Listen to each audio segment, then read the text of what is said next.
像美国这种大哥呢，他就是要我们去买次等的武器，帮他去守第一岛链。中国大陆这个大哥来讲呢，他希望结交巴铁这个兄弟，他就干脆移转最先进的武器。如果巴基斯坦取得了歼35，它等于是在南亚取得了第一批的第5代的逆中战机，在战机的这个数值上，巴基斯坦已经取得了优势了。那你更不用讲说它搭配了空警500，那更重要的一点是，它移转了 Hangar 潜舰，它不是只卖它另外4艘让巴基斯坦自己建造，它等于是把技术做了移转。那中国大陆为什么要做这件事情呢？巴铁的神装备到手了，今天会关心到它来自于拿到了大陆的40架的歼35A1、空警510，还有汉果级的这个潜艇武装它的海陆空。那么当然了，现在印度方面可要紧张了，莫迪会不会睡不着觉呢？再来就是伊朗抢着当中国大陆的铁杆兄弟，有办法做到吗？如果大家认为有办法的话，可能强化这个伊铁，所谓的中国大陆跟伊朗之间的关系的伊铁，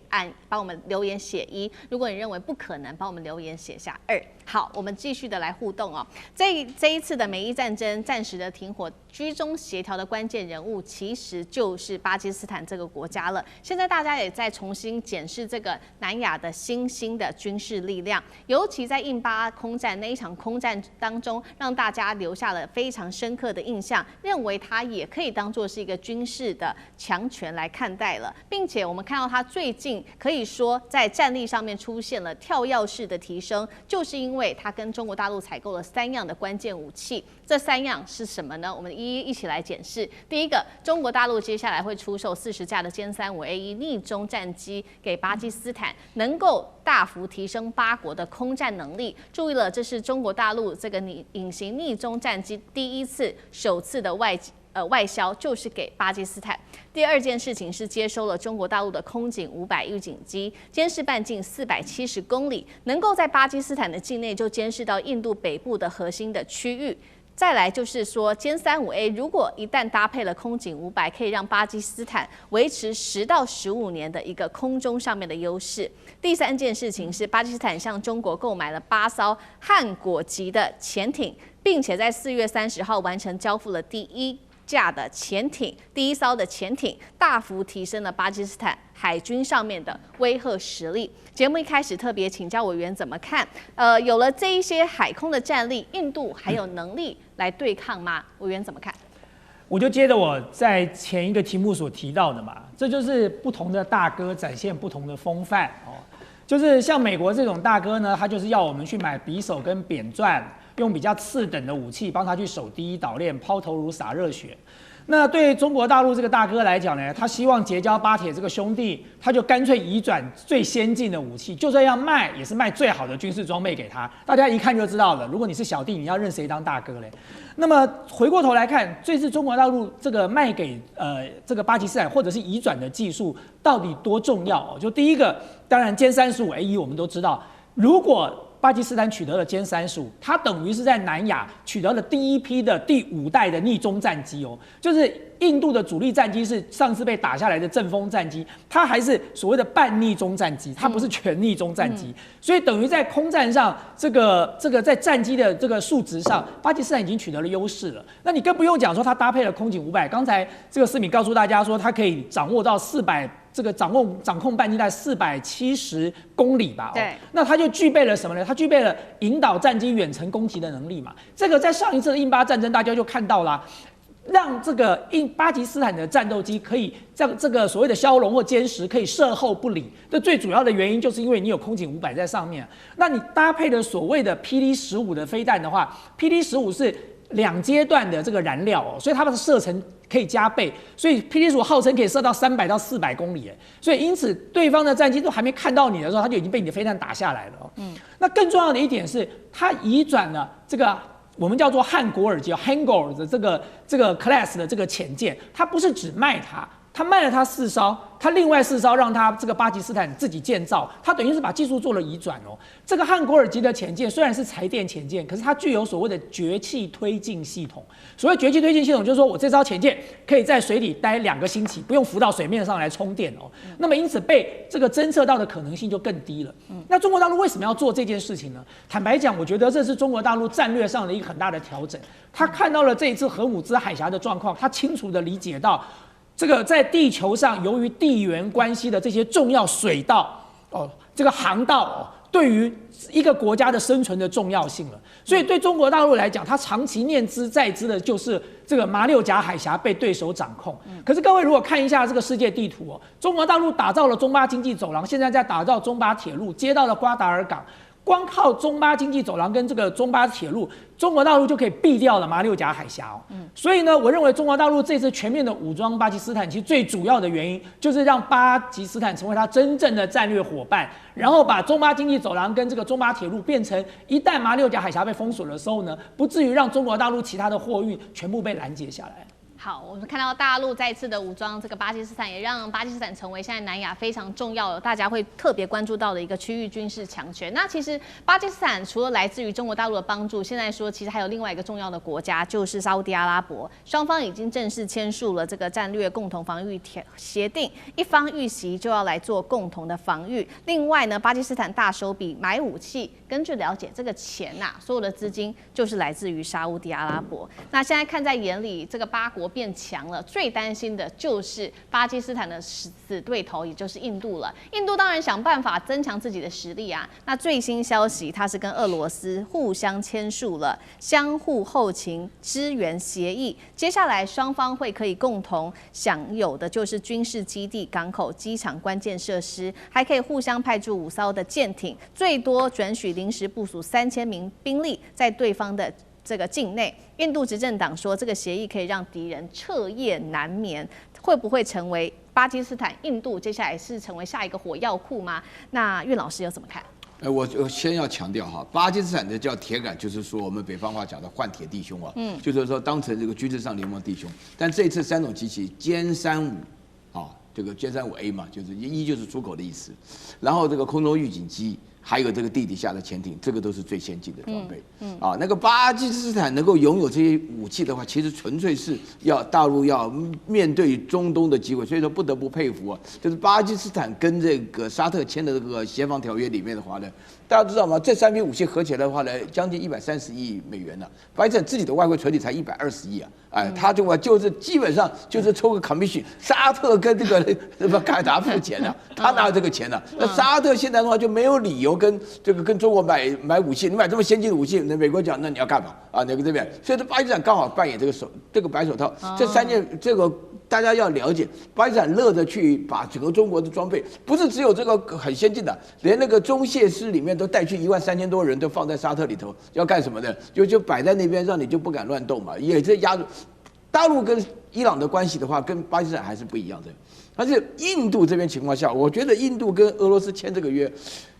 你老早就讲过这个去年的维切到现在，印度起码掉20年了，根本起不来了。打仗是要靠人的啦。那印度本身来讲的话呢，阅个兵什么的都搞一大堆摩托车转来转去的，那个像风车一样，那管啥用呢？你现在感觉到很紧张现在的话呢，巴基斯坦是根本没有心情管印度在干嘛，理都不理啦。现在巴基斯坦也要借这个机会，因为巴基斯坦原来就是穷。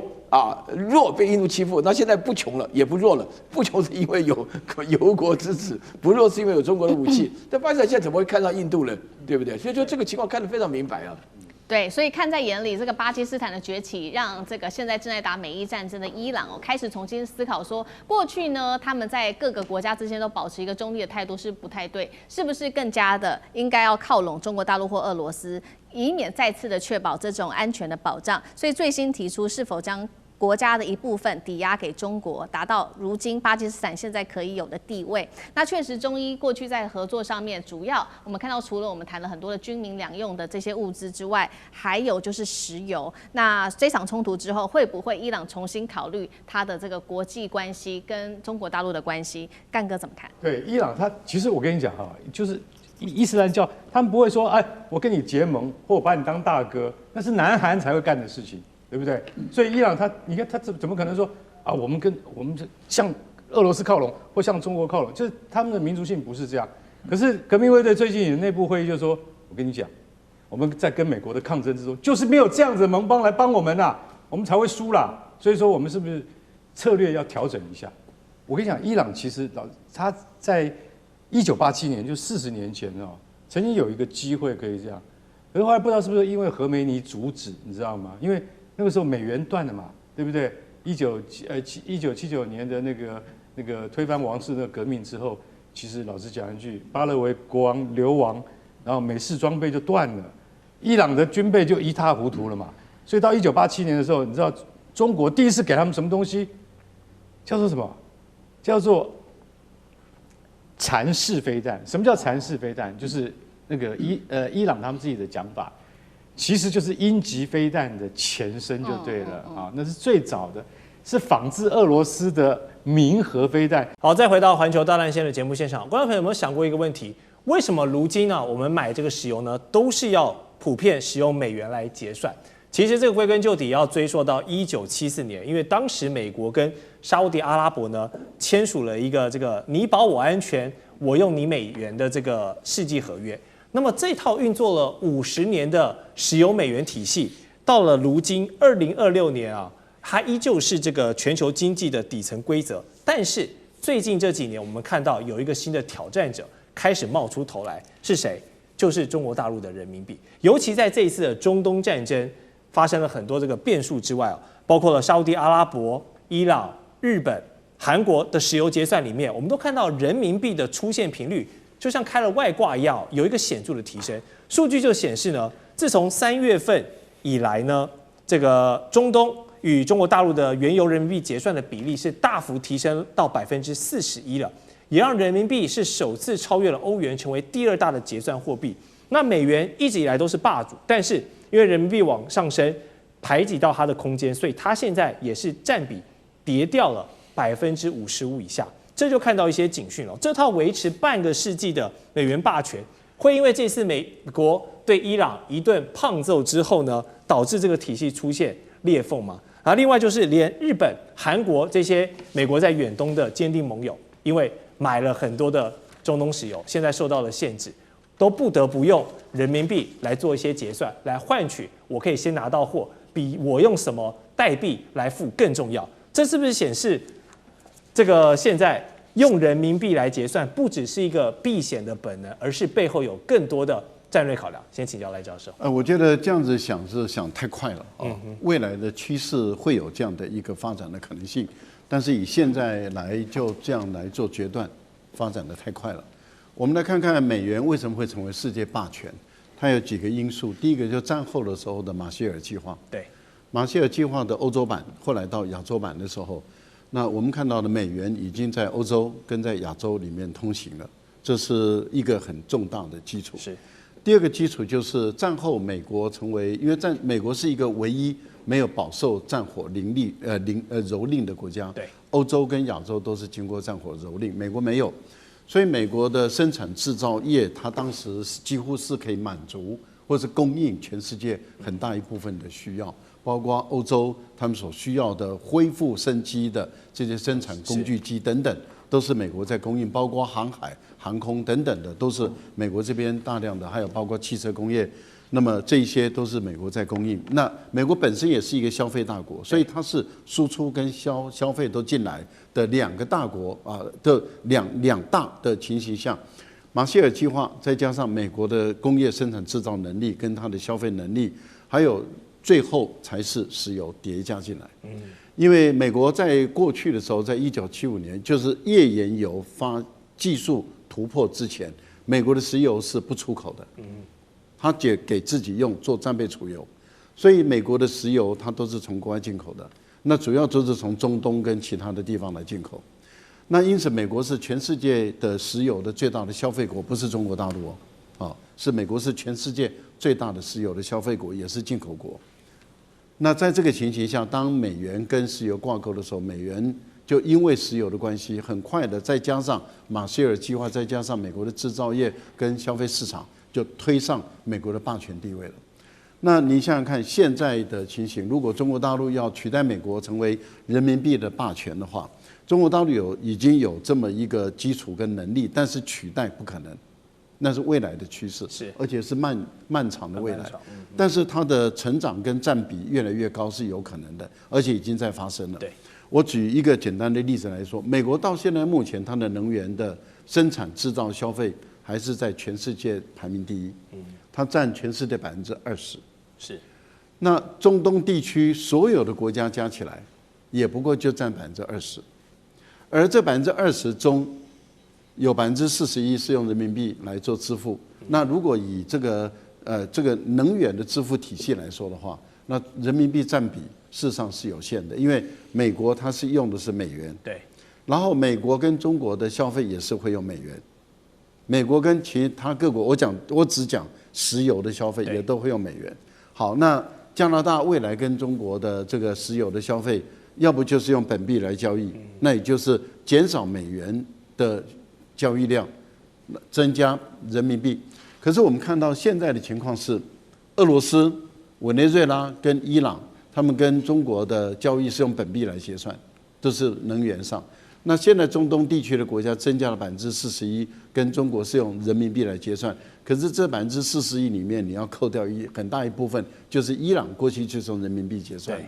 那你这样子叠加起来，你就会发现说，事实上人民币的占比有在增高，但是问题就在于还不到这个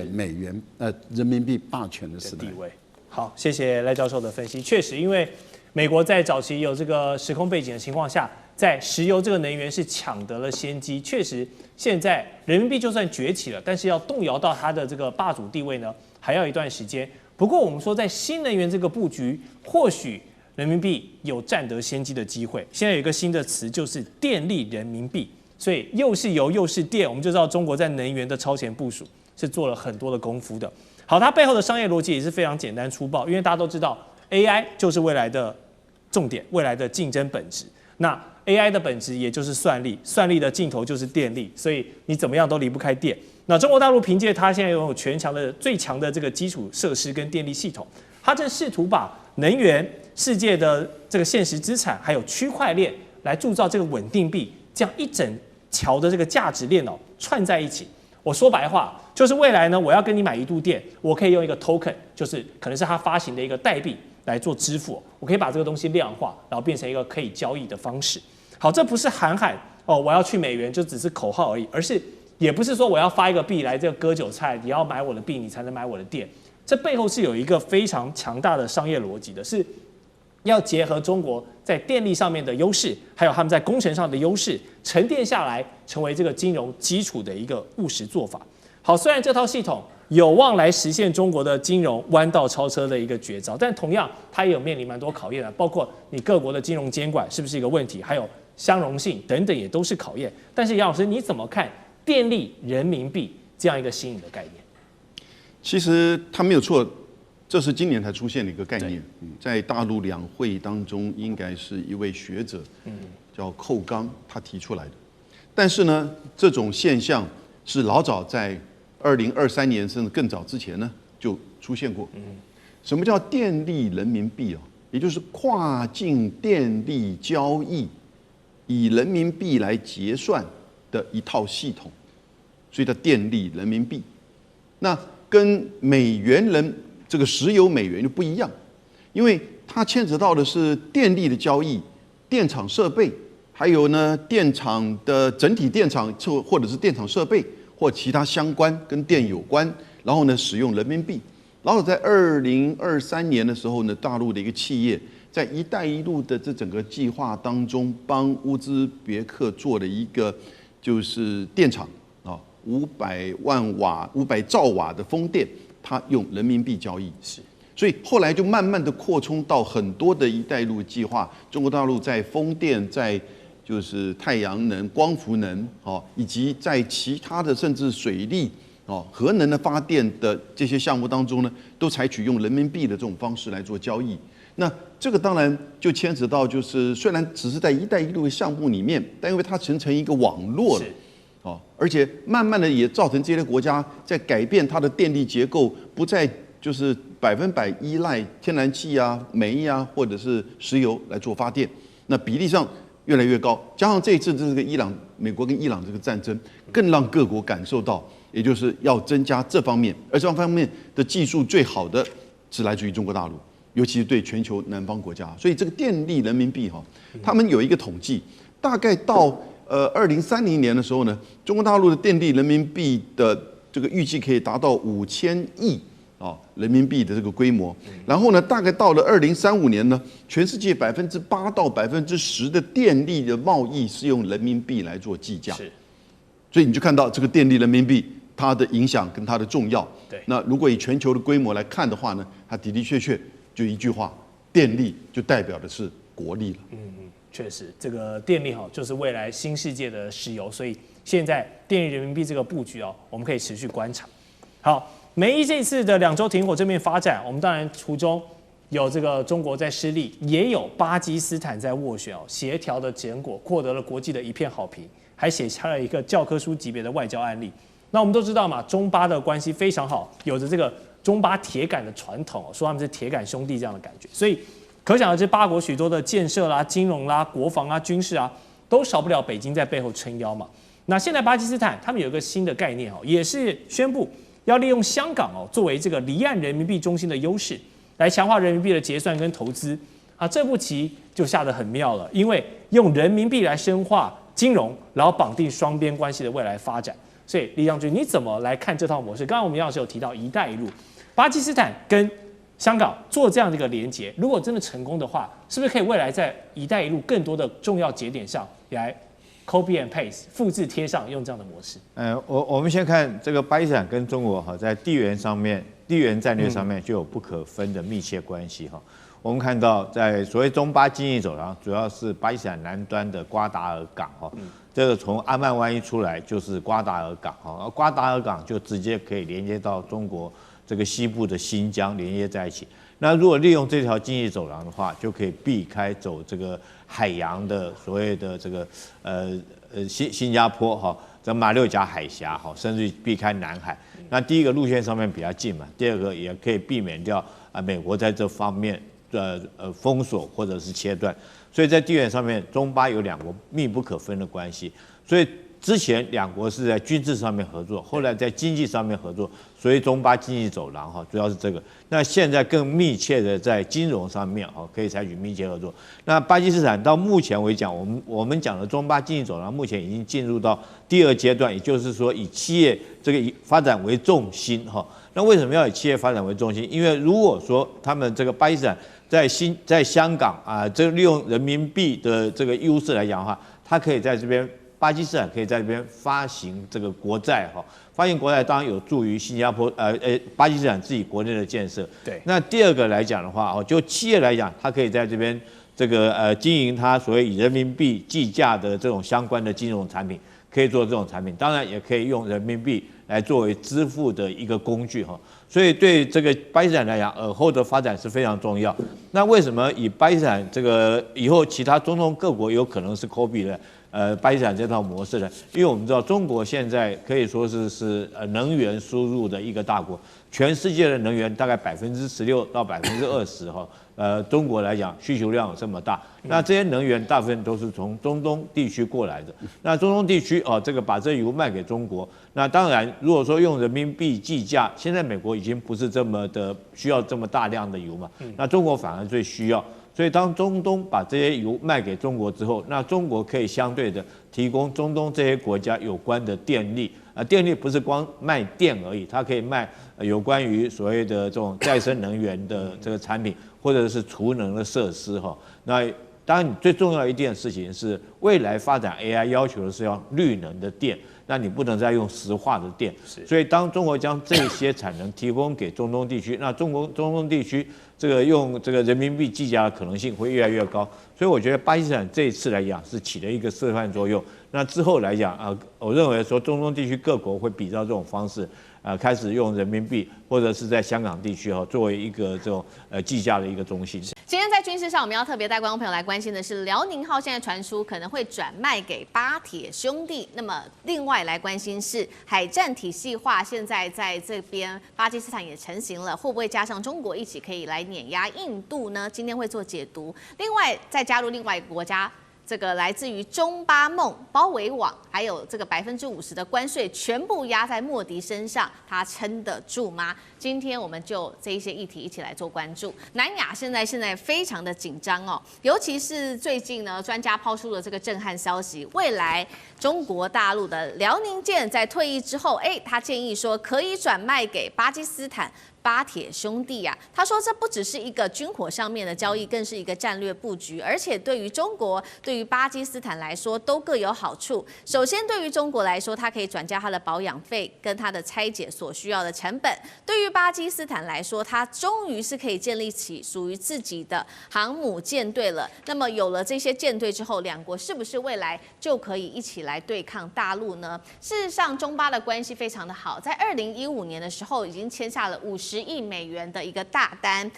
这个大单主要是在前舰上面的大单，那么已经有8艘的汉国级前舰正在陆续的服役，而最新的第3艘潜舰才刚在武汉这边下水，所以我们做一个整体的评估，一直从航母一直到前舰，还有空中的空军到导弹，其实现在整体来看，巴基斯坦的整体的军事都在解放军化。反观呢，我们来看到印度方面，它的军事则是被大家称作是万国牌。为什么这么说？我们来做一些比对，来拿中国大陆的辽宁号跟印度它的维克兰特号来做一下比对，是不是都是属于这种解放军自己的这个自产体系跟它的杂牌印度的杂牌体系呢？首先我们看辽宁号啊，它其实是前苏联过来的，但是经过中国大陆的改造升级哦。那么印度它这个则是仰赖外国的零件哦，里面许多的这些眉眉嘎嘎都是使用外国的零件。那在吨位上，辽宁号明显呢是高于印度的。再来看到舰载机呢，采用的是歼15，可以携带24架以上。它这边印度的方面则是使用2制的米格29K。那么中国大陆的雷达也是同样都是采用中国自己的，但是在印度呢，竟然是采用了欧洲再加上俄国的零件来源也都非常的分散。那么孤立作战，难以融入其他的完整体系。那么中国大陆的辽宁号则是可以融入，完全都是解放军的作战体系。所以节目一开始来请教华刚哥怎么看这2艘，一个是中国大陆的辽宁舰对上印度的维克尼特号，谁胜出？好，我就直接点破这个答案，就是不会发生。为什么不会发生呢？因为大家要知道，航空母舰 （aircraft carrier） 这种军事上的武器，那个不是你说要造就可以造，或者你认为要买就可以买的，这不是我们一般所可以理解跟认知的。它是海上之王，它需要很多的这个支援的兵力，还有它的建造工艺。大家，我讲到这边的话，我就会触动我的内心。中国人从完全不会到学会到造出来，到今天说我们有了航空母舰，大家认为说很简单，那只是4个字而已。航空母舰。但是你没有想过，它背后代表着什么意义？那就是你从头开始，从头学过，你完全不可能说，谁来教你，你就会，你要自己去学。你要自己派人出去，你要远赴俄罗斯取经。取完经之后，你发现俄罗斯已经停止了，你学会了，你还要比它更进一步，所以大家必须要理解，辽宁号本来它从瓦良格号被当作废铁，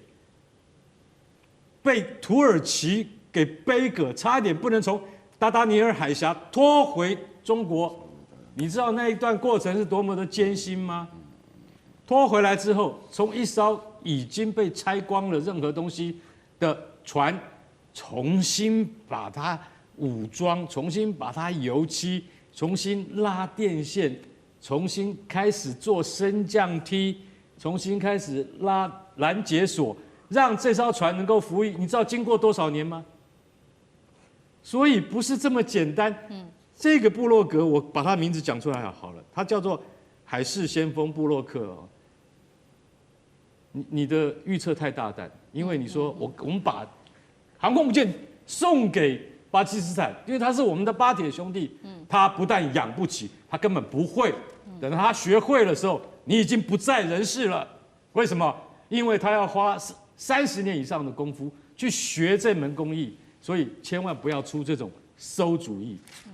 航空母舰不是任何国家说要养就养得起，即便是像我们中国，我刚才说了那么艰辛的过程，对，但是你真的要让中国能够使航空母舰成为它的标准配备，以及真的能够成为海上打击的先锋的话，那恐怕还需要好多年，这是一定的。为什么？美国花了多久？100年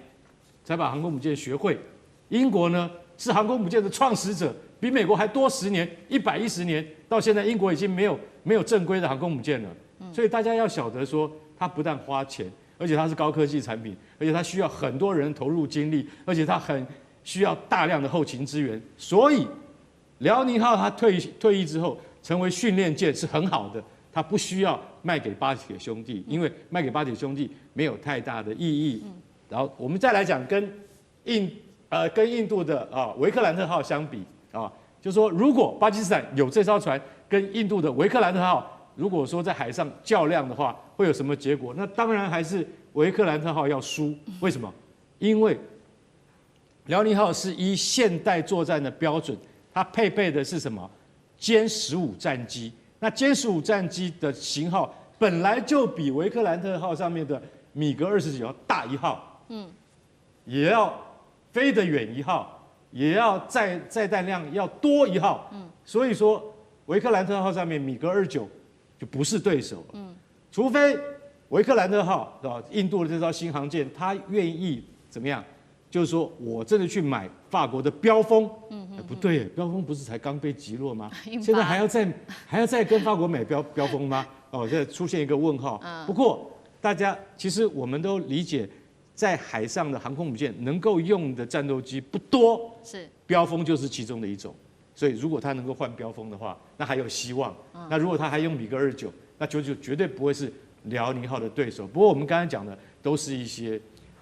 很美好的想象，因为巴铁兄弟你买不起也养不起。好，所以刚刚华刚哥帮我们点出的问题，如果辽宁舰真的给了巴基斯坦，首先巴基斯坦它是养不起的，在技术上是也没有办法承担的。另外呢，刚刚也问到这个辽宁舰对上印度的维克兰特号，包括了在舰载机上面就有非常巨大的差异了。那么看起来辽宁舰是远远的胜过印度的这个辽特兰克号的。那等一下的问题，我们也请教宽哥怎么看。另外一方面，我们看到印度它其实真的都是拼装号，尤其是海上的这一些国产的，所谓他们叫做国产的新舰队，有哪些？我们帮观众朋友做了一个具体的整理，包括呢它的这个全新的舰队，像是它的驱逐舰，这个叫做苏拉特，还有它的尼尔吉里护卫舰跟它的舰艇，被专家爆料，你说是国产的，但是事实上中间的这些核心技术，包括了它的雷达零件，却是通通都是外援，根本就是混血舰队啊。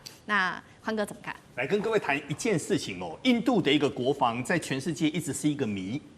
什么样的一个谜呢？就是他们的印度的国防的预算呢，在全世界是排名前10的。那他们也号称，不管是在舰队，不管是在飞机，不管是在飞弹上面，他们都拥有各国不同最优良的一个武器，都在印度。但实际上是他们真正到面对问题的时候，通常是解决不了问题的。那这是产生一个非常大的一个麻烦哦。他们过去印度他们在外交上签了一个非常重要的叫做互不隶属，所以呢，我也不属于美国，我也不属于欧盟，我也不属于俄罗斯。可是我买武器的时候呢，我要把他们通通都买回来。可是买回来之后呢，各位跟各位说关键的2个字哈，这2个字我已经入行快30年了，我到现在还搞不懂。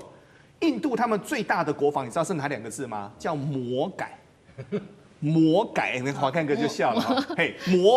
各位魔鬼的魔，魔改的意思是什么呢？魔改的意思就是全世界最好的系统来到印度之后，印度就会说，你这个不行啊，那个不对啊，这个地方不合我们的风俗，这个地方不合我们的信仰，他就开始改，东改西改完之后呢，就会变成非常奇怪的四不像哦。上次在标风战绩，各位都晓得哈，标风战绩他们出事之后，整个法国原厂直接跟他说：“你们不要再用标风战机了，我们的标风战机50年没调飞机，你们一口气给我们调3台，我们承受不起啊！”同样的，其实，在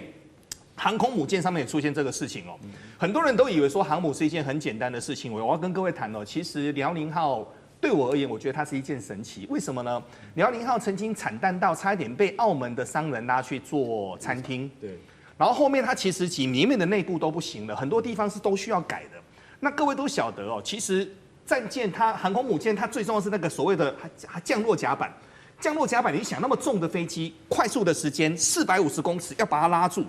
很多都是所谓的一个非常高的一个科技哦。但印度的部分的话呢，现在全世界在有所谓的航母的部分的话，印度跟泰国是非常特别的，就是他们有一台非常漂亮的航母，上面也有飞机。可是你跟他说飞机，我们就起飞看看吧，他们说不行，嘿，这个是不能用的哦。所以就现在来说的话呢，我要再跟各位谈几件事情，就是说。印度从过去20-30年的过程当中，我们就可以发现，印度他们花了很多钱，他们也有全世界最优良的武器。他们甚至于印度说，我们自己所研发的，不管是5代战机，不管是战舰等等的，在世界都是首屈一指的。但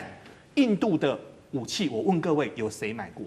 是不是没有的？所以它在国际上是没有认证的。所以就大架构来看的话呢，现在很多人就说。印度它未来到底能打或不能打？印度当然对那种很弱的国家它是能打的，例如说印度啊、泰国，它去对缅甸，它去对柬埔寨，它当然它能打。可是如果去遇到一级的一个强国，遇到真正的大考验的时候呢，我还是回归到那个字哦，印度的民族性，它很喜欢魔改，魔改完之后。战舰、飞机、武器、大炮都会变得四不像，这个是让大家比较不懂的地方啊。好，这是印度自己文化、自己的内部的一些问题哦。那其实呢，现在莫迪真的很头痛，他眼前要面对的包括来自于这个中国大陆跟巴基斯坦这两个中巴两国的夹击，不管是在经济上或者是在军事上。刚刚在军事上我们已经看到了，其实，在经济上我们也要来看到最新进度是。王毅跟巴基斯坦的总统正式会面了，双方在这个时候打造了中巴经济走廊2.0。那巴铁总统更是正式的表态，巴中是全天候的铁哥们，绝对不会被动摇。然后呢，再来就是我们要看到在外交上面了，这个国家孟加拉现在竟然也在态度上面大转向，从亲印度现在转向亲中巴。军事上，印度啊现在陷入了印巴上面双面夹击。经济上，孟加拉一旦向中国大陆靠拢，代表大陆的一带一路就会直接深入到印度的后院。更绝的事情是。我们看到，印度不只是承受中巴孟加拉的压力，还有美国的针对它的50%的高关税，在今天正式的生效了。莫迪还撑得住吗？岳老师？我每次在一评论到印度的时候，我真的是蛮好笑的。刚刚听到宽哥讲魔改这个概念，真的是听起来蛮魔幻的哈。因为我必须在这边强调，整个过程当中啊，从5月7号啊，这个印度自己偷袭巴基斯坦，被打成5-0啊，有人说是6-0，但是刚刚大家提到的标风战机3架被打下来以后啊，就其实大家都已经注意到，我那时候就说过，印度的话国运至少要衰20年了啊。然后接下来的话呢，这个川普就打了3大巴掌啊。所以第一大巴掌的话呢，就是关税的话呢。25%，谈不顺的话，再加25%，变成50%，变成全世界最高的。然后第二个大巴掌的话呢，就是说是这个那个川普啊，本身对于这个巴基斯坦啊，就这个马上啊跑去啊，就是这个莫迪原来啊自己感觉到自己在西方国家地位很重要啊，跑到了这个 G7 的会议当中的话呢，开会。这个川普一来以后就急着要走，理由是要接见巴基斯坦的参谋总长，这个对印度来讲是极其羞愧的事情啊。那么因为这个莫迪在去年的今天跑到美国国会去演讲的时候。还去了2次，然后站起来鼓掌15次，底下私下鼓掌70次，就觉得得意的不得了。后来一下子竟然挨了2大，然后第3大巴掌的话呢，这个川普跟巴基斯坦签约要开发石油，最后是开发石油出来要卖给印度，印度开了3大巴掌，觉得大家都了解这种情况啊。那么这个川普为什么要这样子侮辱的印度呢？实际上的话呢，就是说你一旦国家的话呢，你这个武器当中的系统当中号称很厉害，结果不行的话呢，就是要面对这种情况。那大陆现在的话呢，跟巴基斯坦之间的话呢，就是美国现在已经注意到，一直不断在拉巴基斯坦，所以说才会出现这种经济走廊2.0的现象，就是巴基斯坦要对中国输诚呐，号称巴铁，但巴基斯坦受到美国的压力，也是受到美国的引诱非常大。压力的话呢，就是说所有的国家都一样，必须是机会主义，在两者之间选择一个嘛，巴基斯坦也不例外。另外的话呢，对于中国来讲的话呢，大家知道吗？这个从这个新疆直接通到巴基斯坦，穿过去后有个瓜达尔港，是可以避开马六甲海峡的。我觉得大陆本身来讲，我们刚刚聊了很多这个航空母舰的事情，航空母舰在海上是没有问题，但是问题是你到了马六甲海峡那边，新加坡那边就有美国驻军啊，然后你大部分的油啊、气啊都经过那边的话呢，对他来讲始终是个威胁。所以说这边要维持中国跟巴基斯坦的关系，这经济2.0的话呢，意思也就是说。就是说强调这个情况就要压住印度。印度本身的话，在反应上来讲，现在今天8月30号，莫迪就突然要赶到那个天津去开这个上合会了啊，然后整个信息都改变了。所以说，我就觉得说，印度本身不单单是魔改，它基本上是非常魔幻的。那你在这种情况下的话呢，原有我们小的时候都叫东巴跟西巴，现在发展是西巴，东巴就叫孟加拉，他们实际上的话跟中国联合起来，就发觉你印度不行的话呢，就落后就得挨打。是，好，谢谢苑老师。地缘政治、美中之争、战略价值、强权崛起、小国生存，现在与未来洞悉事件走向，掌握世界脉